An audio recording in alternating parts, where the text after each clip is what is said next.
Welcome to the IVM Podcast Network. Now, that to me is the power of great cinema. Like, you want to make it because you believe in film. You believe in what cinema can do, still, despite all of the cynicism. And I think good collaboration is that. It's like people believing that this is still worth doing, and all the people that I work with, I think we have that in common.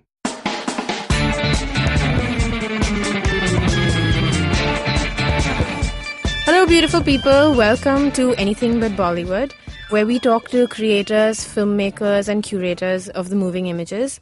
But it's with one condition, that they be working in spheres that are anything but Bollywood.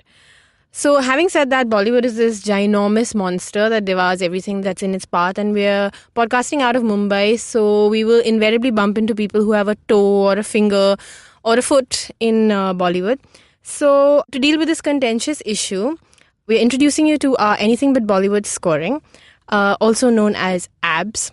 So an Anand Patwardhan gets a 10-pack and Salman Khan gets a 0-pack. Our guest this week scores a 7-pack ABS rating. He's had his films play at Berlin, Cannes, Venice, and the Toronto Film Festival. Both his feature-length films have won national awards. His short films have played at the Tate Modern, Centres Pompidou, and the Venice Architecture Biennale. He's recently made a foray into Bollywood with a mainstream film starring Arjun Rampal. He is Ashim Ahluwalia. Hi Ashim, welcome to the show. Hi. Thanks for coming. So I wanted to start off by asking you, how did you begin on this journey into filmmaking? It was a bit accidental, actually. The thing is that I, growing up in Bombay, I used to watch, my mother used to leave me in matinees watching random movies that in the 80s obviously were not top of the line. It was just whatever was available at that time. And so I spent a lot of afternoons watching strange, failed Hollywood movies like sci-fi films and stuff, which are long forgotten. So I kind of had this strange relationship to movies, I just kind of had this very personal thing that I would do. My mom would go shopping, she'd leave me for 2 hours, and this is from the time I was 7 onwards.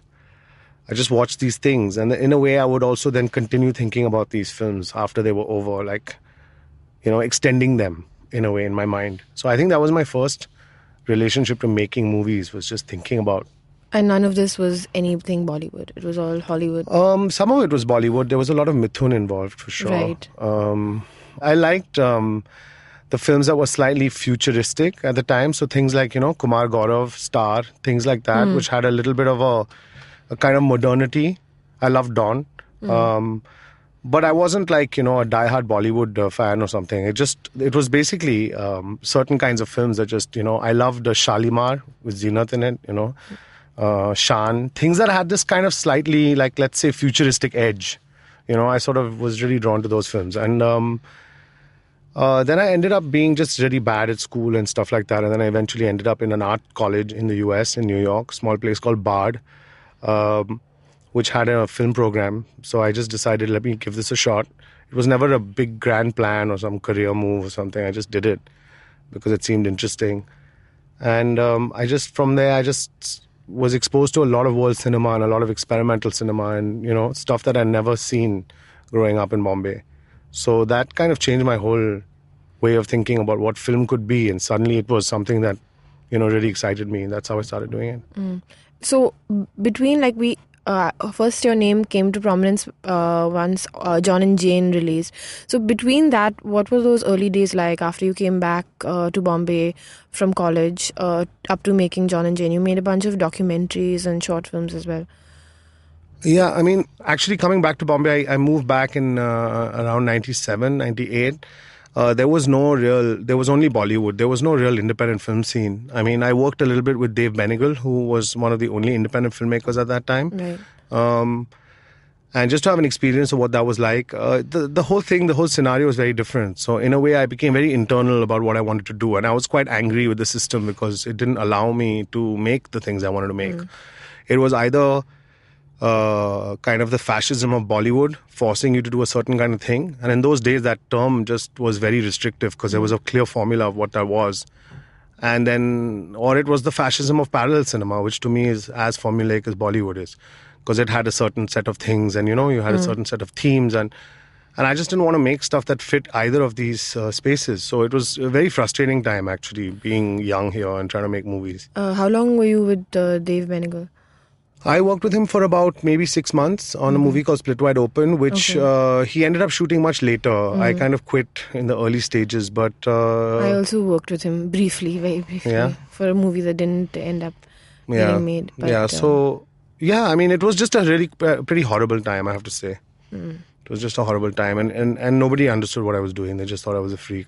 So you started making your own shorts, and how did all of that kick off for you? Well, I just made I decided, okay, I had access to a DV camera. I just decided, let me make something, because there's no point me sitting and bitching about how bad everything is. It's just pointless. Let me make something that I would like to make, and just start another kind of universe for myself, So I made a film called Thin Air, which is quite difficult to find now.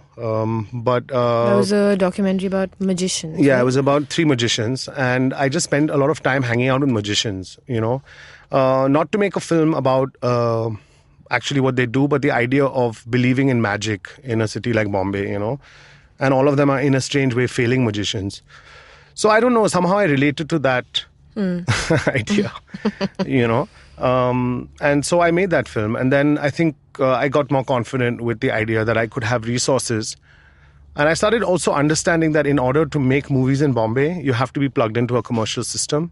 Otherwise, you're going to be destroyed. So I kind of, in a way, a very practical way, I decided, let me think about getting a production company going when I'm making commercial stuff, mainly TV commercials or at that point AVs or whatever, just starting out in some way, so that I have a backing, I have some kind of infrastructural backing. I have money coming in through another source.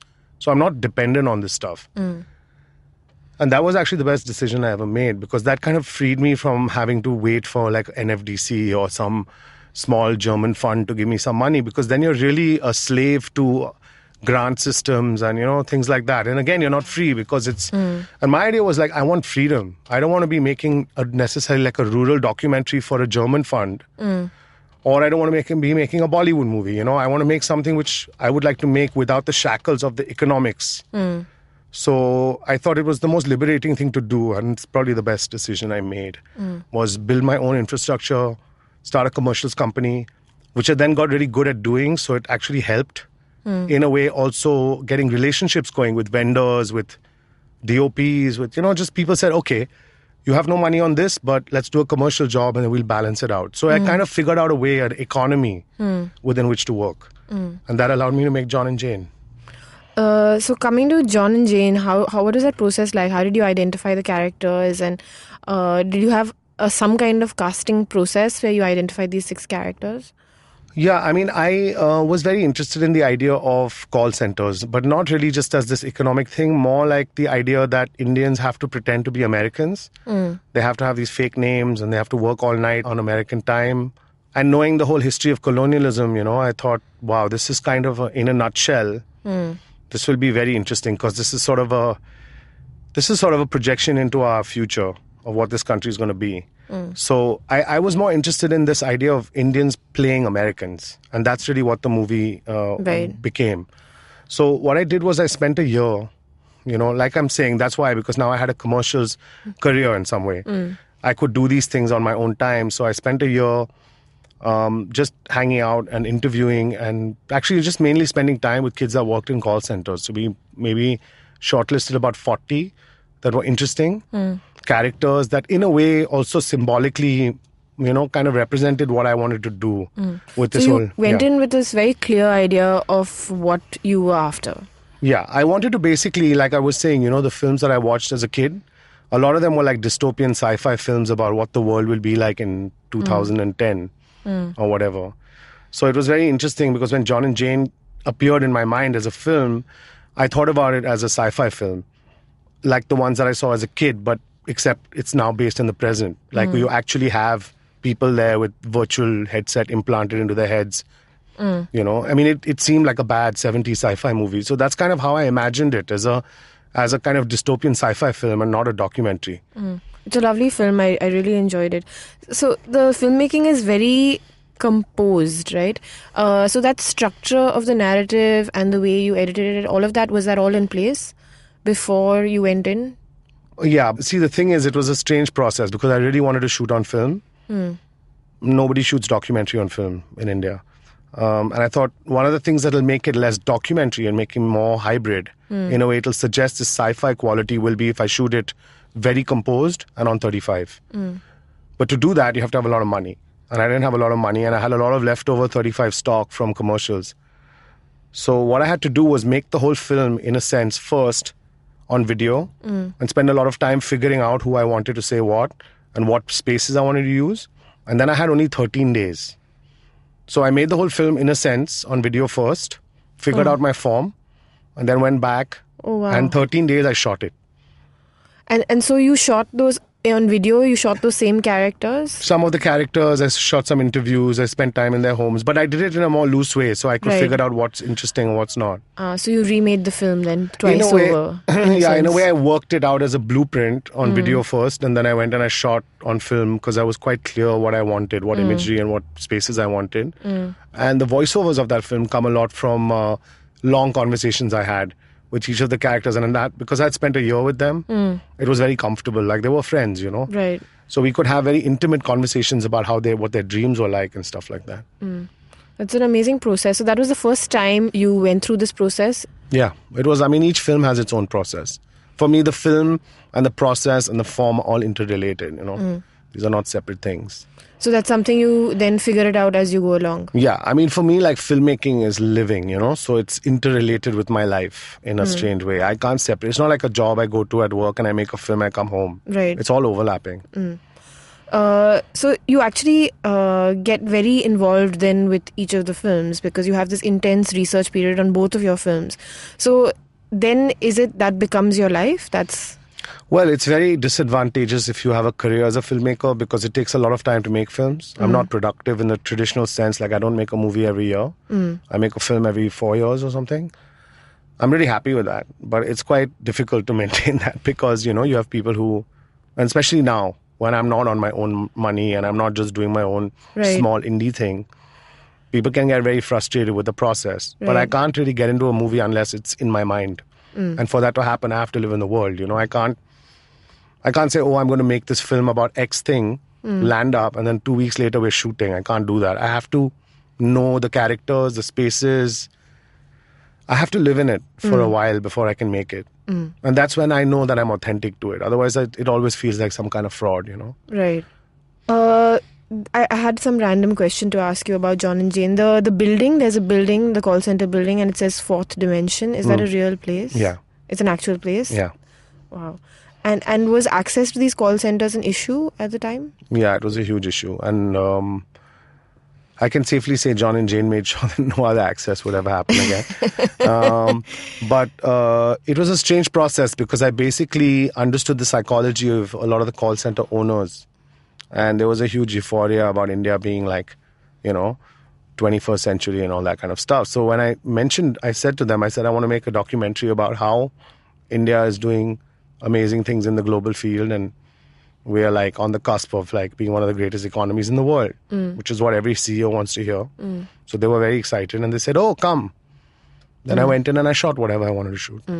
So Miss Lovely, I was actually, when I first saw it, I was very underwhelmed. But then I saw the film a second time in the run-up to this interview, and I really enjoyed it because I think I stopped looking for the narrative. Yeah. So in that sense, I felt really free to enjoy the film as it stands. Yeah. So what were the challenges in making that film? I mean, that was a very hard film to make. See, John and Jane, in a sense, still, even though it had a hybrid form, like it was sci-fi doc, it still was about, you know, what people consider a pressing issue, you know, globalization or whatever. Miss Lovely was a very confusing film for many people because I wanted to make a film where, okay, maybe I should just explain this a little better. Like, I feel like cinema in this country is very divided. So there's Bollywood, which seems to be like the dominant force. And then everyone's either reacting to it or hiding from it or not having a relationship to it. So you're either within it, you're sort of like within that fort, or you're outside as the kind of rebel or like the sort of, you know, the person who's been in a way crushed by this giant machine. And the entire history of Indian independent cinema is in a way a response to Bollywood. sometimes quite a defensive response to Bollywood. And I think that has to do with the fact that you think it's bigger than you. So I think one of the things, as a guy who grew up in Bombay and is comfortable watching all kinds of stuff, was that I didn't feel like I wanted to be intimidated by this force, because there's a lot of it that's very interesting. And we've all grown up with it. So I thought, one of the things I want to do is, when I make my first feature, is also define the space I want to be in. What is my space? Am I trying to redo social realism? Am I trying to be the new Satyajit Ray? Am I trying to, what is the space? Because every film, when you make a film, you kind of occupy a space. And the space I wanted to occupy was a filmmaker who's not fearful of Bollywood, and yet at the same time is not making that kind of cinema. And that's why I think, for me, the third space was really this C-grade film. It was the cheap sex horror film, which is neither art house parallel, and neither is it mainstream. It's sort of the bastard child of both, in a way, because it's got some weird experimental elements, and it's also titillating, and it's also really for the cheap seats. It's designed like that. So I thought, this is a space, in a way, that I can feel more comfortable in. It's a space that I can find a kind of home somewhere here, which is not in either of these two polarities, which we've grown up with. So it was a film that also needed to set a kind of, in a strange way for myself, a kind of manifesto of where I belong. I didn't want to be pushed into having to make a film about a rural story that I didn't know enough about, or a working class story that I didn't really feel was resonating with me, but yet I felt, that's a parallel cinema theme, so let me go with that, So I think the reason I'm talking about this a little bit is that film was really about the language, about the form. It was about combining a lot of different things. One is, of course, this fascination with pulp and sort of, in a way, sleaze. And at the same time, making something that's very expressive, that's poetic. And these things don't go together.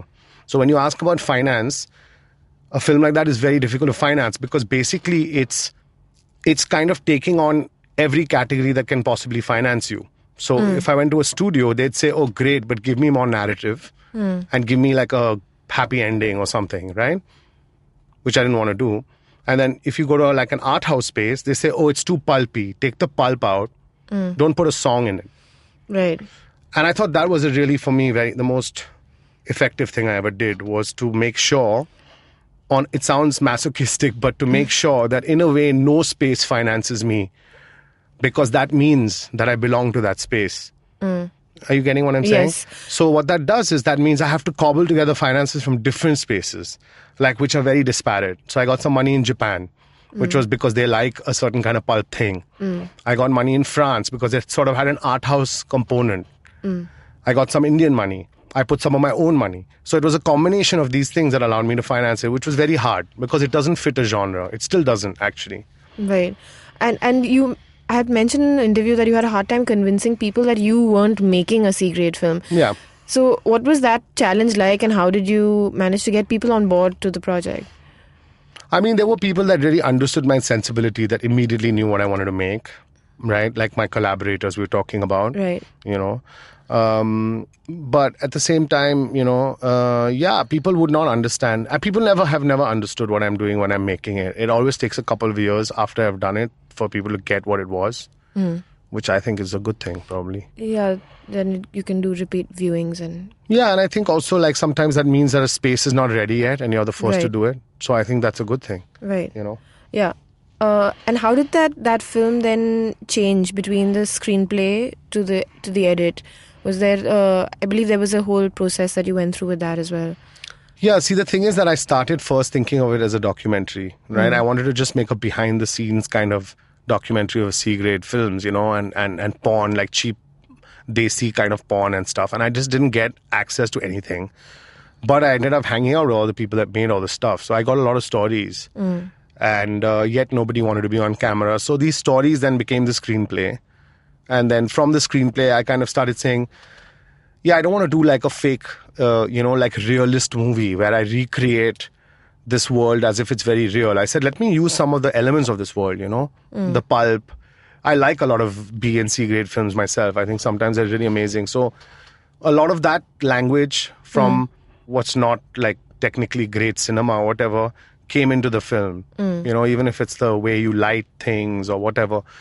So I think a lot of it happened as I was making it, like I started shooting a scene, then I thought, okay, this is interesting, let's take it further, and then I would improv. So that's kind of also comes from a documentary background, being comfortable just letting go of the script and, building stuff into it as you go along.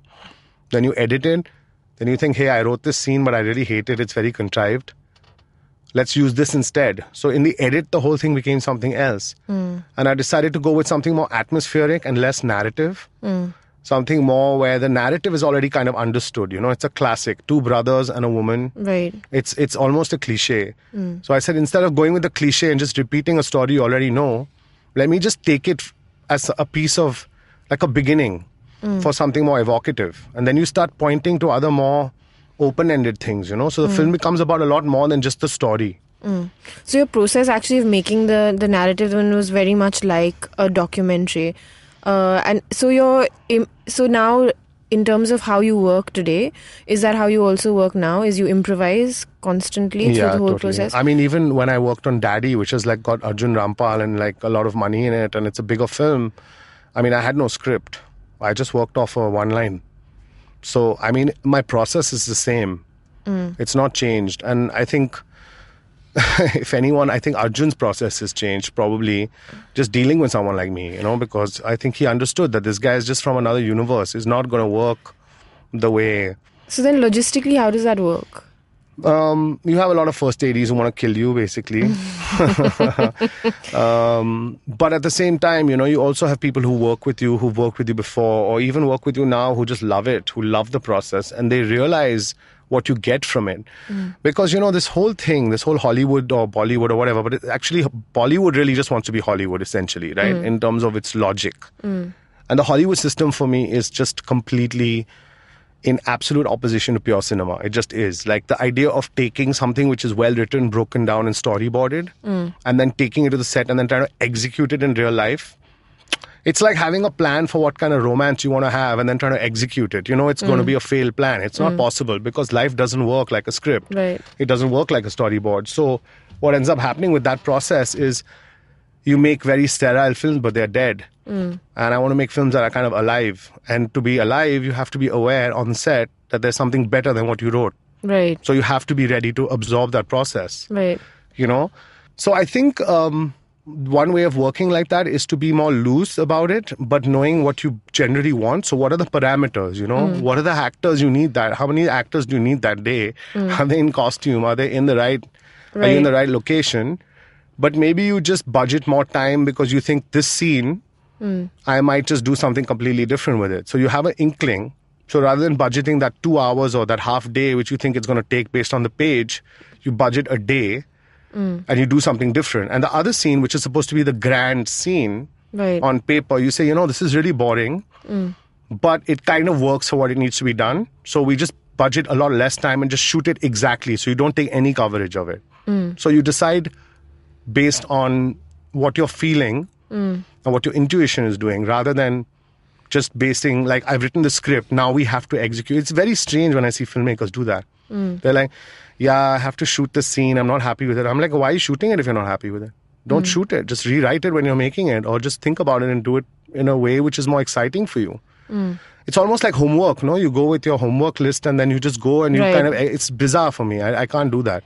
And yet on the flip side, the commercials are very much made that way, right? So is that you have a different approach then with your commercial work? It's completely schizophrenic. But it's actually a very kind of happy schizophrenia, because when it comes to commercials, it's a job.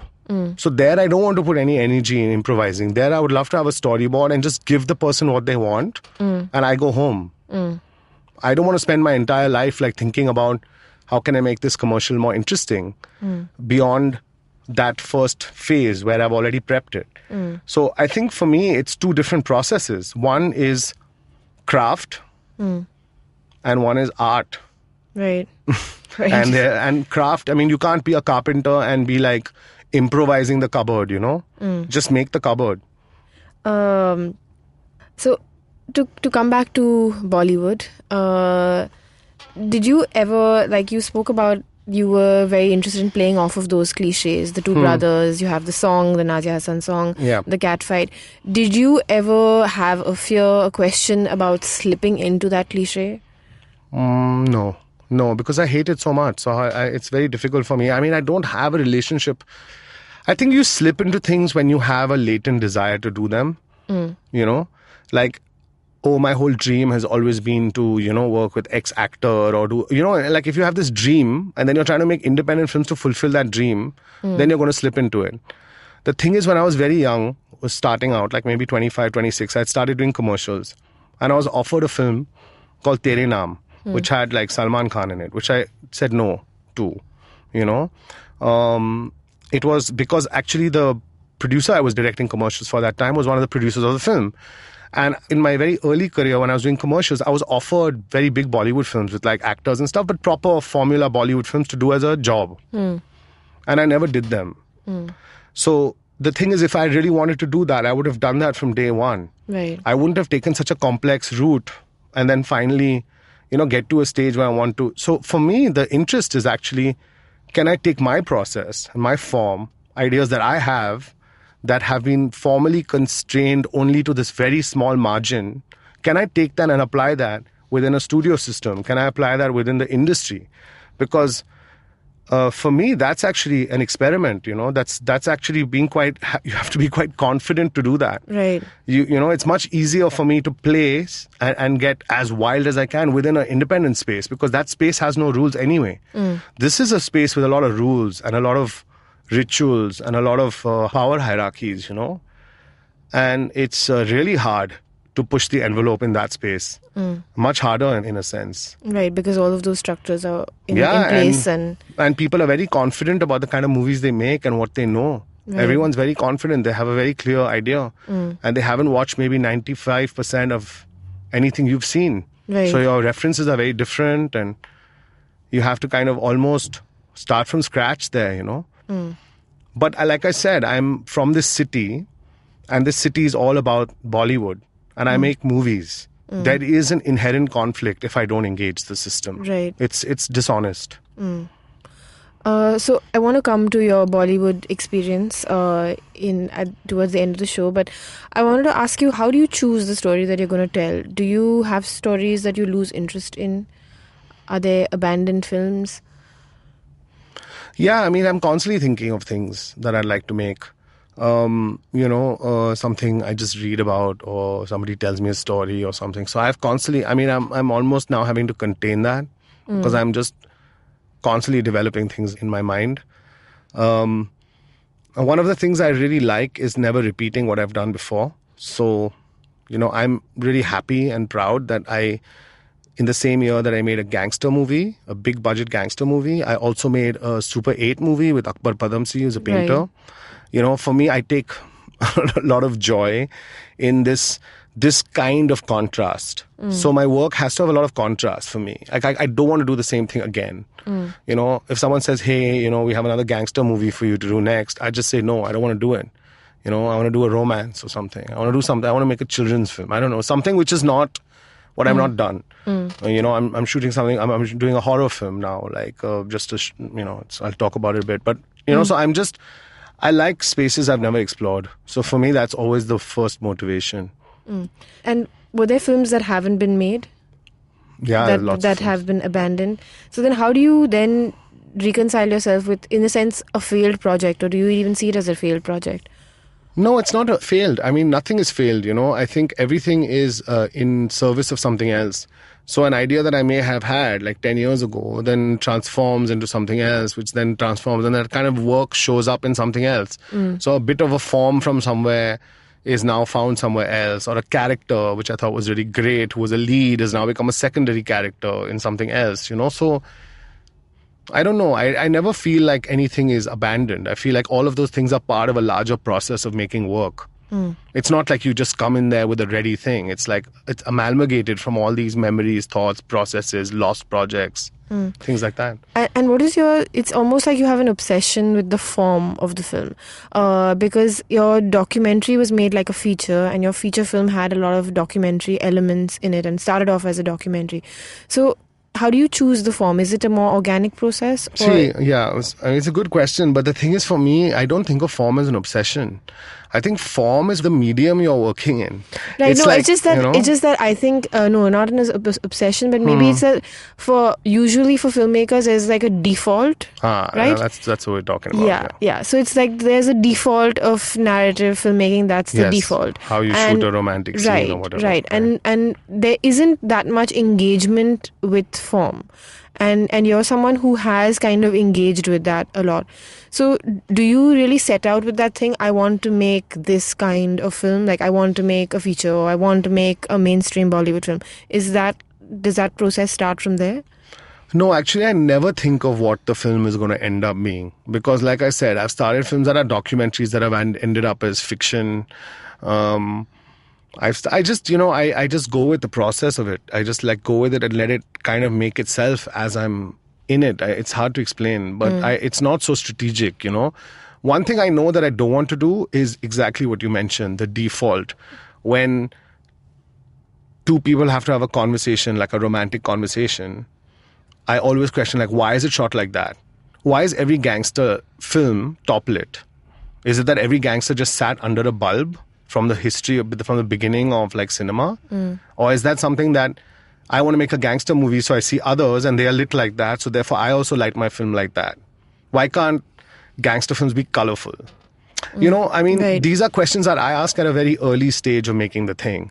Like if I'm making a biopic, and which I've just done, now I personally hate biopics. But what do I hate about biopics? What I hate about biopics is the fact that filmmakers are so confident of presenting this person's life story as if it's fact. And you know that you weren't there. You have no idea about this person's history, but you're presenting it in such an authoritative way that it's actually, in a way, kind of a con job. Because you watch it, you tear up at the end, you feel, oh, I know this person. But actually, you know nothing. It's just one figment of someone's imagination, which has been presented as fact. So the first thing I thought when I was thinking I'm making a biopic is, what if 6 different people gave you their points of view of this character and none of them matched? Is that still a biopic?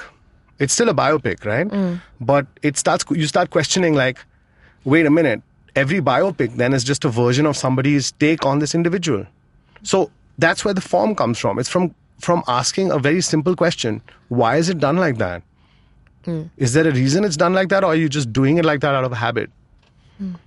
We're going to take a break and we're going to be right back on Anything But Bollywood. We're talking to Ashim Ahluwalia. Hi, I'm Ambika.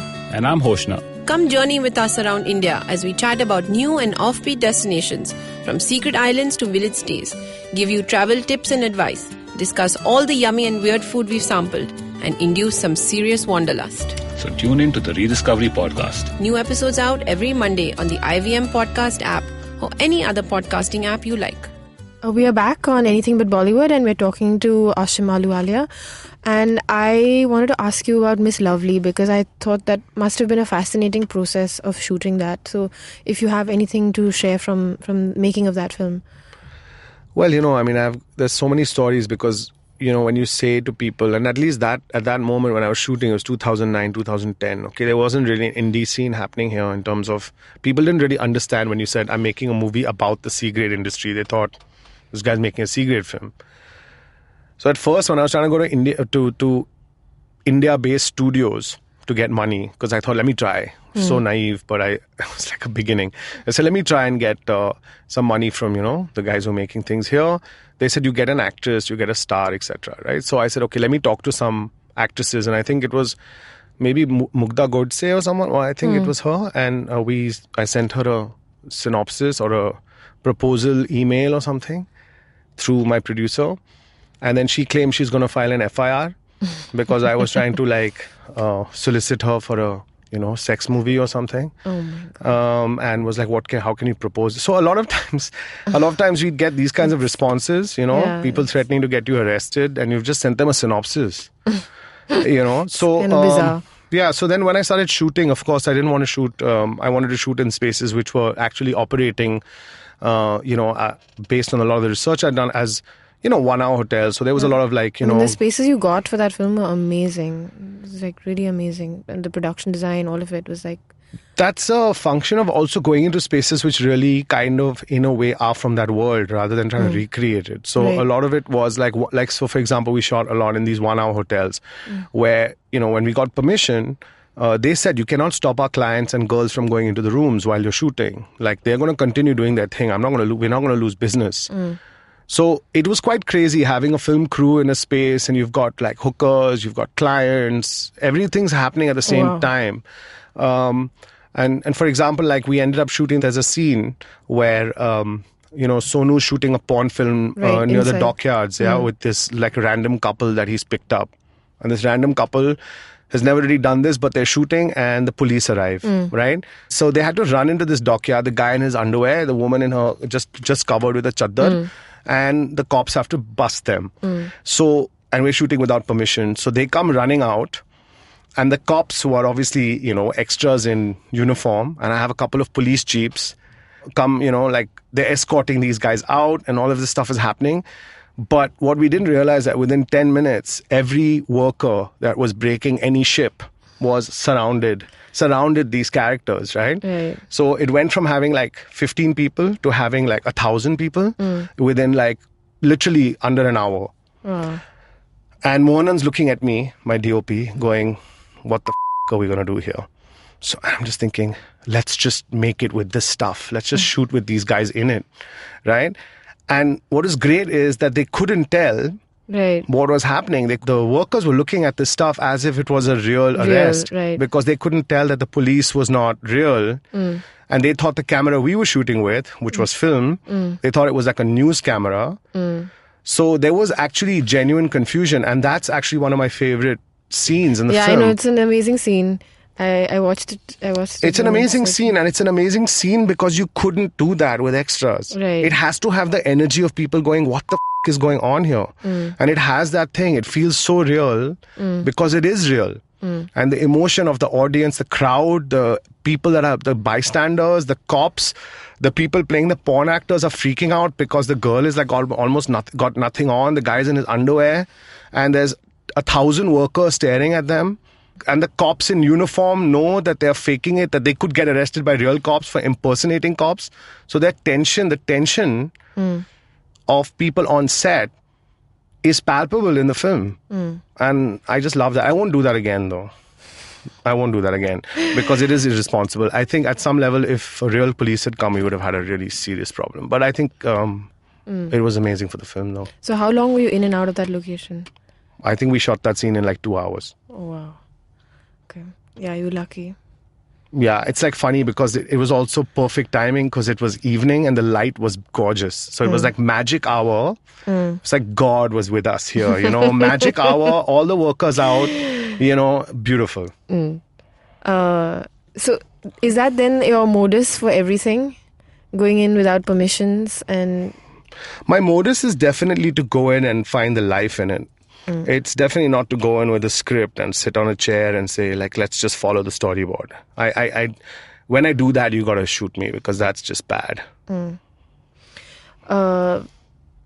So I wanted to shift the conversation and talk about film, the 35mm or 8mm. So you shot a lot of stuff on film, from your documentary, the feature, even the short film that you mentioned, Events in a Cloud Chamber. Yeah. And film is gradually becoming this dinosaur now. So is shooting on film today this act of pure nostalgia? And what's your relationship then with digital, No, I don't think it's an act of nostalgia at all. I think that's just kind of what technology companies tell you so they can kill it. Film was really far from being dead. It's still something that has not completely died. They've not managed to kill it, which is a miracle if you think about it. Right. Kodak is back. They're putting labs up. As you know, all the bigger filmmakers like Chris Nolan, etc., shooting on film. Star Wars is shot on film. There's Netflix shows that are being shot on film. There's a reason why. Okay, I mean Netflix is not exactly avant-garde, so they would not be shooting on film if they didn't feel that there was something that comes to the picture, to the image. So this whole idea of like telling somebody who loves celluloid that it's nostalgia, I feel is a bit of a slightly conspiratorial thing I have about that, making it seem as if you're outdated to think like that. Nobody says, oh, you're outdated because you're using beautiful paint instead of cheap Chinese acrylics, right? To an artist. Or I don't know. So for me, that's just a way that technology companies wanted to kill it, because film is one of those perfect things. It's 100 years old and it works perfectly. It's like your watch. You don't need to with the watch. The watch just works, right? There are certain things that just work. Film just worked. It was beautiful. It was perfect. It had been refined. Obviously, that doesn't work well for business, so they killed it, right? Because the digital then came in, and I think Kodak also got very lazy, realizing they were a monopoly and they were trying to rip everyone off, and they kind of paid a very large price for that. But the bottom line is, it's a superior visual medium to shoot on. I mean, there's no doubt any DOP who sees a pristine older print from the 40s or 50s is going to tell you that. I think anyone who says that digital looks better is lying. So just on a very tactile material basis, it's more luminous, right? That's one thing. But of course, it's not easy. It's very difficult. There's labs, now we've gotten very used to the idea of seeing you're seeing your image right there on an HD monitor. You know what you're going to get. Right. It's much faster. It's not cheaper, because the amount of post that's involved in if you make a film of a certain scale. I mean, if you're shooting something on your phone, of course it's cheaper, or on a small DSLR. But if you're shooting on an Alexa with a lot of data guys, doesn't actually end up being that much cheaper. And films become a lot cheaper. So it's also a convenience thing. It's a fear thing. Now we've gotten used to the idea of having it immediately accessible. You can edit it right there on the spot. You don't have to grade it. You don't have to, transfer rushes and all that stuff. So it's just a different process. But if I had my way, I would shoot everything on film. Daddy was shot on Alexa. It was not shot on film. For many reasons. I mean, it's a big film. There was risk stuff involved. The way I shoot already, because I wanted a lot of freedom and I wanted a lot of craziness. I thought all that craziness plus celluloid is pushing it. So I thought, let's leave the celluloid out of this one. But the next thing I'm shooting is on film, and it's black and white. Oh, okay. What is the next thing you're shooting? I've just been invited to be part of an anthology feature film with 8 directors from around the world. It's called Field Guide to Evil, and it's 8 sort of contemporary directors making folk horror films. So each one is 20 minutes long, and they kind of all speak to each other as a longer feature. This is made for an American producer who produced The Lobster, films like that. So it's a very exciting project because I have a lot of freedom. Yeah, and I'm shooting a film that's set in the 20s in West Bengal. And it's black and white kind of gothic Bengali horror. So I've never done that, and that's just quite exciting. That sounds interesting.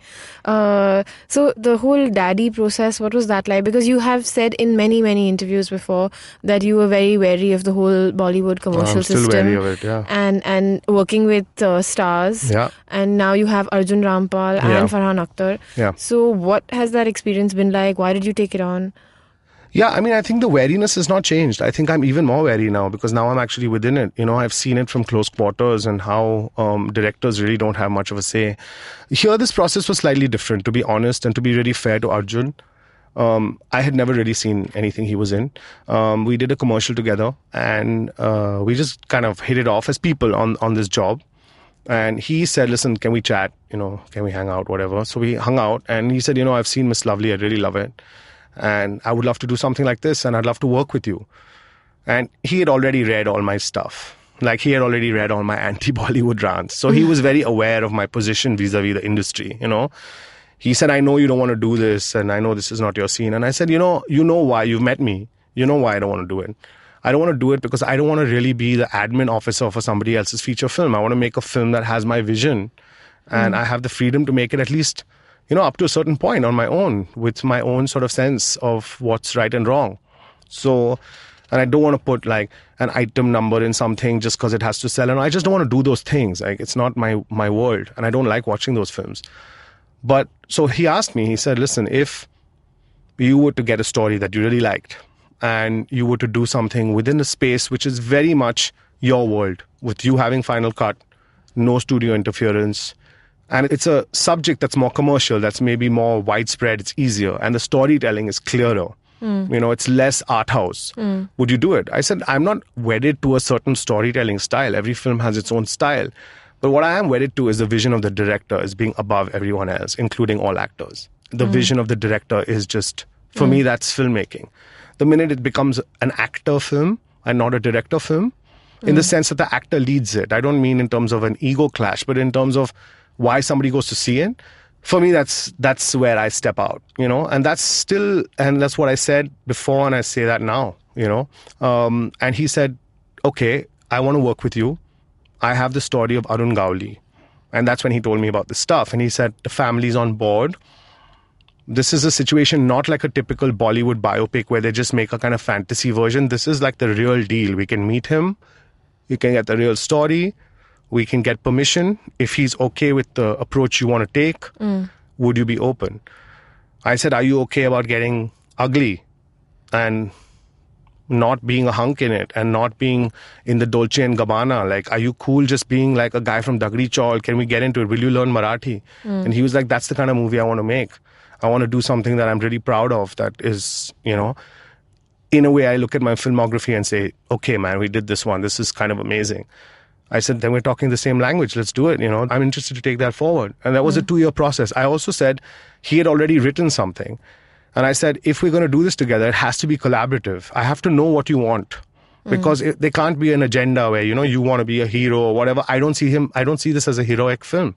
I see this, why I'm fascinated by Gowli is because he's both this Don, and at the same time, he's really held back. He's not how you imagine a Dawood to be, or, classic gangsters, like even the Brando, Godfather thing. He's not. He's the guy who looks like he's not sure if he wants to do it. He's falling into things by accident. Each accident is making the next thing worse. He can't get out. He's trapped. I said, are you okay doing that? Because it's very non-heroic. It's not a Bollywood format at all. And he said, I love it. Let's do it. So I think there was a kind of understanding of the kind of movie I wanted to make. And even Farhan, I mean, he's a huge star. He didn't need to do anything on this movie. It's not benefiting his career in any way specifically. But I think he just really liked what I was doing as a filmmaker, and I've known him a long time. And he said, I just think, the stuff you're doing is kind of amazing. I'd love to be a part. So I think there was a genuine, strange as it sounds, there was a genuine interest to just make something which is different and just do it for the books, you know what I mean? Rather than say, let's do a box office movie where we all make 100 crores and go home. It was like, let's make something special, which has got a vibe, and which has never been done.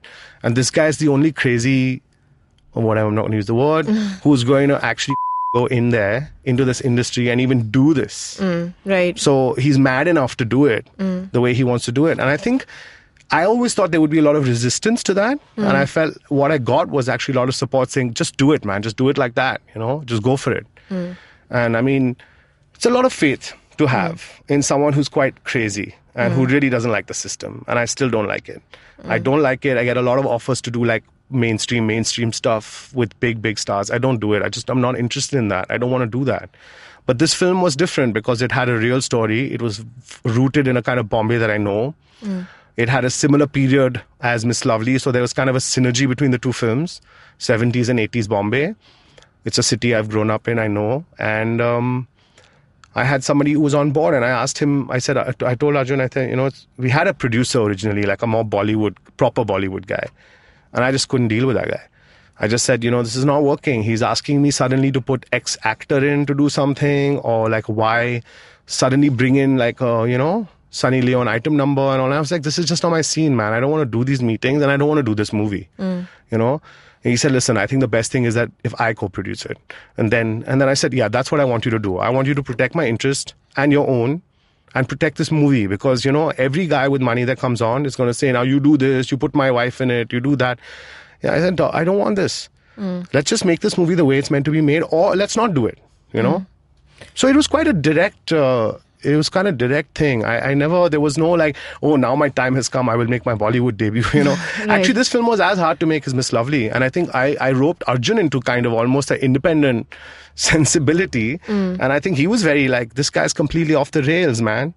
But then he saw what we were getting from it, The trailer is pretty cool and we're all excited to see the film. That's cool. He loves gangster films. All right. We're sound recorders. Good. So now you had access to more toys, I'm presuming, than as an indie filmmaker you would. So what were the advantages, disadvantages of this whole process? And the biggest thing you have access to is the story of Arun Gowli. which you cannot do as an indie filmmaker. You need to have the firepower of Bollywood, and you need to have like a battalion of lawyers, and you need to have the kind of stuff that you can't do. Like, if I couldn't make this as an independent filmmaker. So that was the other thing, is that what is the film that I can't make as an independent filmmaker, but it's a Bombay film and I want to make it, you know? It's the story of Arun Gowli. It's an amazing story, but the thing is, you're dealing with, he's a mythological figure in the city, you know? And he's in jail, maximum security prison for life. He's in a very difficult situation. He's got a lot of political enemies. There's long history with gangsters. This guy was part of probably the biggest gang war, you know. As a filmmaker, you need to go in there with some amount of ammunition. Otherwise, you can't do it. You know, you just can't make a movie like this. So if you say, what are the toys? I would say actually it's the support of that Bollywood thing that allowed me to make this movie. Otherwise, I wouldn't be able to have access to this space. It's as simple as that. Just to move gears a little bit, you've had, we were talking about collaborators, and you've had a series of successful collaborations with your wife, Shamona, who's been an EP on all of your films, as well as Mohanan, who's shot both of your films. So how do you forge these successful collaborations? Well, they're not all successful because Shimona and I are not married anymore. But it's okay. It's okay. We're still friends, and and she's a filmmaker as well. And the thing is that, you know, collaborations are strange because on some level, you know, you can get very wedded. Not to use that pun, but, you know, like Mohanan and I have worked together on every film. And, you know, Shimona worked with me on John and Jane and Miss Lovely. I've had probably many other similar contributors in most films. The thing is, it's a strange thing because you also grow as a filmmaker, and, you know, your collaborators, obviously being individuals, also growing in different directions, right? When I shot John and Jane with Mohanan, he had just come out of the documentary world, and now he's in a very different state. He's shooting Rais. He's like Shah Rukh's favorite DOP, but he comes from an art house sensibility, a lot like myself. We come from the same space. And what I love about people like Mohanan is that I'll say to him, hey, I want to do this film. I have no money. And he'll say, okay, cool. Let me just finish shooting this like giant 10,000 billion crore film, and I'll have some money. So then you don't need to pay me. We'll just do this together. Now, that to me is the power of great cinema. Like, you want to make it because you believe in film. You believe in what cinema can do, still, despite all of the cynicism. You know, and I think good collaboration is that. It's like people believing that this is still worth doing. You know, and all the people that I work with, I mean, I think we have that in common. That, you know, even on Daddy, I would say, the crew was, I would say, 99% indie. You know, it was all people that came from the independent film world. Parul, who was the art director, worked on Titli, you know, like Jess, who's a DOP. I'm talking like, you know, 27-year-old French-Canadian girl shooting an Indian gangster movie. That's not Bollywood. That's a very different way of working, you know. So, but everybody was on the same page. They'd all seen my work. They loved Miss Lovely. They loved John and Jane. You know, they come from a space where they get what I'm doing. So I don't have to explain, oh, you know, this time we will do this scene, but it will be different from normal gangster movies. I don't need to say that. They're almost expecting that. Right. So there's a great synergy on set with people that have worked with you before, I think. All right, we're going to take a break, and we'll be back on Anything But Bollywood. I'm going to ask Ashim what it takes to develop a thick skin.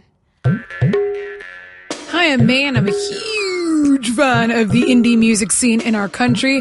A scene that's relatively underground, even though it sometimes speaks its head overground. But there's no shortage of talent, and I get the privilege of interviewing some of the most awesome musicians on my show. I've had the likes of Euphoria, Krish Kale, Hardcore, Randolph Correa. I've had singer-songwriters, folk singers, electronic music producers, playback singers, rappers, fusion artists, instrumentalists, classical musicians, and so on.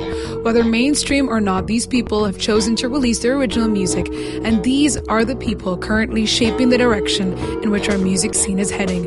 Join me on my show every Monday and tune in to discover the unique talent coming out of India today. You can catch Made in India on your favorite podcasting app or our very own IVM podcast app. We were going to come back and talk about thick skin, but before that I wanted to talk to you about, you were talking about relationships and developing these relationships that you develop with your subjects. You mentioned Glenn, from John and Jane. Yeah. No, I was just saying, you know, the thing is when you make films, especially the way I work, because I work slowly, and I get very intensely involved with the world, you become close friends with people that you're making films about. Like, it could be whether it's gangsters or whether it's, C-grade producers making porn or whatever. Finally, you really understand people's humanity as individuals. You don't think about them as that character, They have greater things that there's a greater world around them other than just the role that they have in your film. And I think for me, for example, when I made John and Jane, there was a character called Glenn.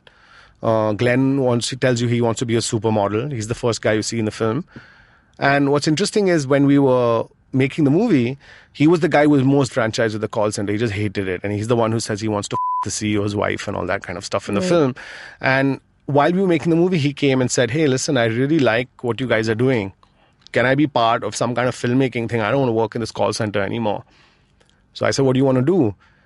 And slowly I started realizing that he liked, in a way, the color and the image of films. So I got him a job as a DI colorist. So he left the call center and started working in DI. And the funny thing is that now he's in Poland and he's doing Polanski movies as a colorist, Wow.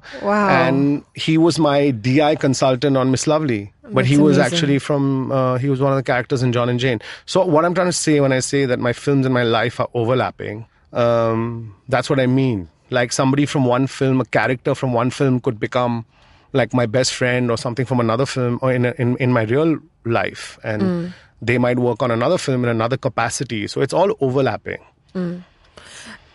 You've grown up in South Bombay and you went abroad to study. Yeah. But you go and you investigate into these worlds that are very removed from your own life, whether it's like these kind of underbellies. Do you have any questions or doubts about your position as a position of privilege as a filmmaker? I think the definition of being a filmmaker is to be in the position of privilege. So I think the idea when you make a film or you write a book or you represent, when you represent somebody else, you're in a position of power, no matter where you are from. Doesn't matter, I could live in South Bombay, but South Bombay is crumbling and all those rich families are now poor. They don't have any money. They have great houses, but no money. And you could be from North Bombay where everybody has tons of cash under the bed. And I don't think that's a representation of privilege. I think your privilege finally is your position that A, we speak a language, English, fluently, we're having this conversation. And we are all of us included, everyone in the media is in a bubble. And really the real country is outside, and I think we all know that. Now, that for me comes with a huge sense of responsibility. In the sense that I don't feel comfortable, and I have had many offers to do a rural film, for example. A film that, go to a place, make a film about a kid, there's a famine, the story is happening. That for me is pure exploitation. Because that's a world that I don't really know. That's a world I don't understand. I don't understand even the emotions of that environment or that character. So for me to go in and do that just because I can get finance for it, or it'll be a tearjerker and it'll work at the box office, or whatever it is that your motivation is. For me, that's really using or exploiting your position of power. Me working on movies where there's an underbelly, not really, because I've spent a lot of time in those worlds anyway. As somebody who, I went to art school, I was surrounded by a lot of freaks of all kinds. I've had a pretty wild life. So those are people that I can be friends with, actually. So I don't see that as necessarily, something that should be beyond your boundary of interest. That's like saying a man can't make a film about a woman, or a woman can't make a film about a man, right. Or a black man can't make a film about a white man, etc. It goes into a space where we can't really limit what we want to express. My next feature that I'm working on is a film called The Boyfriend. It's a gay novel. And it's, in a nutshell, it's about power dynamics between a wealthy banker that falls in love with a young Dalit boy, and it explores all of these aspects of privilege and power. So I think all my films, in a way, also are about power. So to go back to my question, which I had, is what was the key to developing a thick skin? Since being an independent filmmaker and you've had this journey to get where you are so far. I think you have to have a thick skin to actually be somebody who genuinely believes in what you want to do. Because nobody else is going to believe in it till, it's way beyond the point where they can be of any help. So when I was starting out, I was like rejected by every single grant, fund, early days, festivals. The same guys who are now like calling me to submit proposals and send grant applications were the guys who just refused to give me money for my first couple of films. When I made Thin Air, I was making this movie on magicians. I just needed very little money. I was like young. I just needed, I don't know, I could have done with like 5 lakhs. I would have just made an amazing film. I had no money. I was trying to, get a little bit of money from the AV space or whatever. And then I kind of, I applied to all these Hubert Ball's fund and this and that, and I got rejected everywhere. And it's only the last film when I resubmitted that film after having a film in Cannes, Venice, blah, blah. Then you suddenly realize. You're saying the last film as in Miss Lovely? No, Boyfriend. Boyfriend, which is this new movie that I'm working on. Now that is, of course, being like, that's got a lot of support from all the guys that used to reject me earlier. So I started realizing this whole thing of, support and, someone's going to come and save you and give you money and the patron will come and pay for it, or some producer will pick you up and all. These are all fantasies. And people who are like sitting waiting for that magic thing to appear are never going to make films. So my only kind of, in a way, my only sense of inspiration came from myself. Like, oh, I'm really excited by this footage. Wow, this is great. Let's just make more of it. Okay, we can't shoot now. Let's shoot in 6 months. I think that's where the energy comes from. It has to come from within, It can't come from external sources. Because there is no support for you when you're starting out. It's just a fact. Antonio only made some of his greatest films after he was like 45. He was a guy who was making films for years and nobody knew them. So I think you have to everything takes time. And my belief really is that if you believe strongly enough in it, then other people will. So you just have to trust that. You once said that every film is a film about death. At the Bahudar Lad screening, I remember that's what you had said. And Miss Lovely is kind of about the death of cinema. Do you think about your legacy and what you will leave behind? Are you seeking immortality as an artist? And isn't being an artist just feeding the ego? It can be if you have that much love and respect for your work. I think I'm very self-critical. Like, I don't like anything I've made that much, So I don't feel like, oh, okay, I'm Picasso, I'm done now. Here's my like legacy of great works. I think it's always funny how I meet filmmakers or artists or whatever who just like really confident that they're going down in the canon of something, not knowing in the history of art that like most art is forgotten, 99.9% is forgotten. And what we're looking at now as legacy art is only like a fraction. And maybe there was some greater Picasso that's just been forgotten there. So for me, this legacy thing and all, it's just a bit of a sham. You make the work that you love. If you don't love it, okay, fine, make another thing. Just keep making it. And at some point, if your work is interesting enough, it'll find its own world, It'll find a world to survive your death and it'll continue. But to make work as if it's going to be legacy is kind of funny, I think. So you're someone that's very comfortable having your work screened in a gallery. You've had films screened in galleries and as well as in a movie theatre. So what is that relationship then you yearn for with the audience? Or is that even something that you consider at all? No, I think it's important to have an audience relationship, not to expect too much. Finally, the first member of the audience is always you. So the film has to first be made for me, that I like it, and then people that I love and that I respect and that are around me. So the audience is that, it's the people in your world, and then eventually you extend that out to the world beyond your sort of thing. But no, I think every film has a different audience. I think this myth that we have in India, that all films have the same audience, there is one audience, and I think that's a myth. There isn't one audience. There's a certain kind of audience for X film and a certain kind of audience for Y film. And I think you have to be comfortable about what your audience is. That's what gets lost a lot. Like, filmmakers can get greedy about audiences, or they can think, oh, this film which was actually meant for that audience, now I'll bring it into this audience. And that's where it can become quite disastrous. There are certain films that are really intimate and really poetic, and in some ways they need to be protected. They're small films. They're things that are very, like fragile things. Sometimes those films can work better in a gallery environment where, it's a rarefied environment. It's not meant for everybody. It's meant for whoever wants to come out of their way to see that. So it's like a poem. I mean, a really obscure haiku is not the same as a Chetan Bhagat novel, right? So I can't just put a haiku up in a railway station, a book of like Zen poems in a railway station platform and expect it to do as well as a Chetan Bhagat novel. I think that's just unfair for everyone involved. That has its own space. So I think similarly for me, film, depending on what you're making, if I'm making, and this goes for a film like Daddy as well, if I'm making a film about Arun Gowli, I don't want to screen that in Venice. I mean, that's not my audience. My audience is people who know Bombay, who know the world, who know who he is, and in some ways who relate to that. That could be somebody from Dagdi Chawl, it could be, and these are people that would not traditionally watch the stuff I make. And I don't really connect to that kind of cinema that would go out into those cinemas that are around the Lower Parel area, That's not what I'm making. So, but there is a point of contact because there is a subject that we have in common. So that respect has to be given to the subject and to the audience of that subject. Similarly, I think so every film, like Miss Lovely was a film about form. It should have been in Cannes. It should have been in Venice or wherever. I mean, that's the right space for it, So that's why when Miss Lovely came to India and it was released here, I always knew that the response would be like mostly confusion, because they were like, oh, well, this kind of sort of looks like a Bollywood film, but it's not really.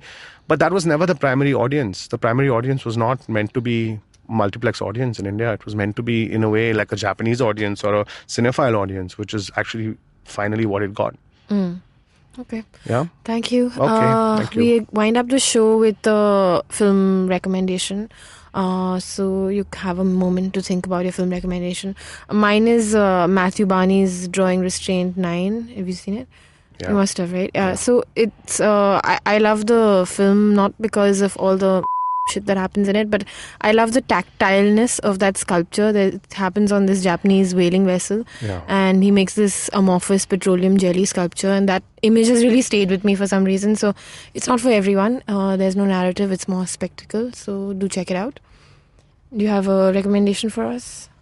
A film that actually I really love is Faces by John Cassavetes.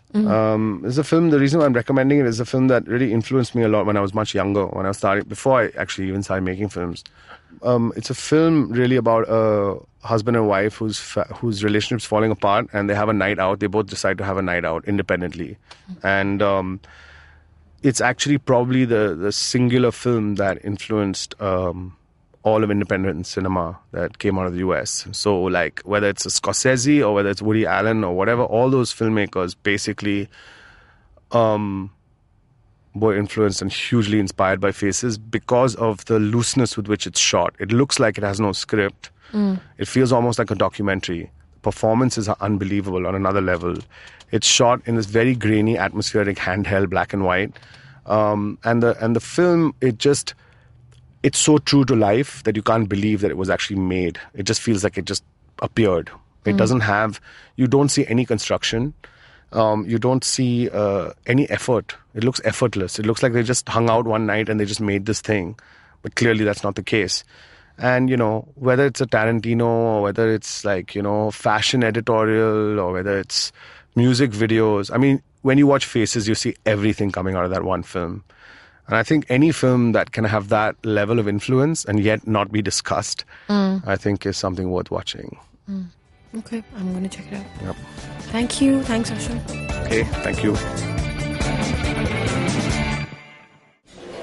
Excuse me, भैया. Excuse me. बोलिए madam. Menu में क्या है? Menu में scene unseen है, podcast है, on course है, Cyrus है, made in India, rediscovery project, empowering series, sex wax है, IVM लाइक्स है, सिंप्लीफाइड है, कीपिंग इट क्वियर है, टिंग्स एंड डेस्टिनेशंस है, माय नेबर सकरबर्ग है और द फैन गराज है. आपको क्या चाहिए?